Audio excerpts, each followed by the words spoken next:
بيان للرأي العام. عام مضى على محاولة القوى الظلامية صاحبة الفكر اللا إنساني اغتيال روح العنفوان وروح الشباب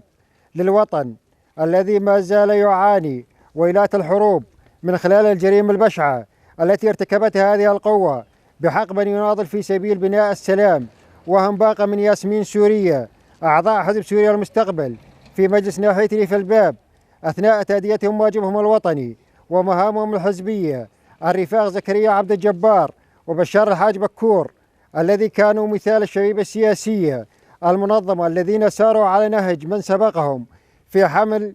رسالة المحبة والسلام للسوريين ولجميع الأحرار في العالم، أمثال الشهيدة هفرين خلف الأمين العام لحزب سوريا المستقبل. عام مضى لم يحمل في طموحات الشهداء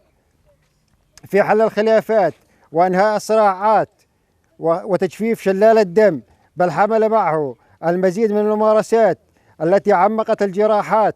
من قبل النظام السوري الذي ما زال يعرقل الحلول السياسية من خلال الحوار السوري وحكومة حزب العدالة والتنمية التي تستمر في عدوانها على المناطق الآمنة، وأيضا دعمها للتنظيمات الإرهابية وعقد صفقات التطبيع على حساب مصلحة السوريين على إنه وعلى الرغم من جميع هذه العوائق والتحديات إن في حزب سوريا المستقبل مجلس منبج وريفها،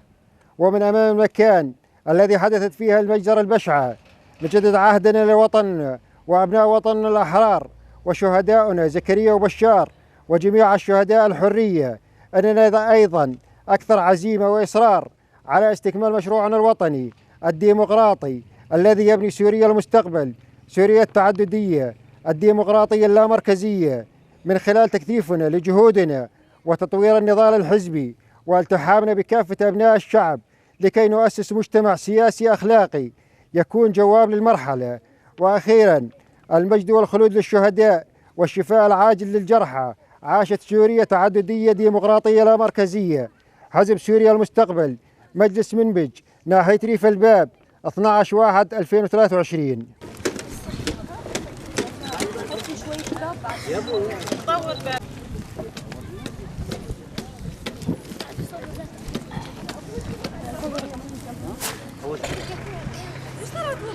شوية محمود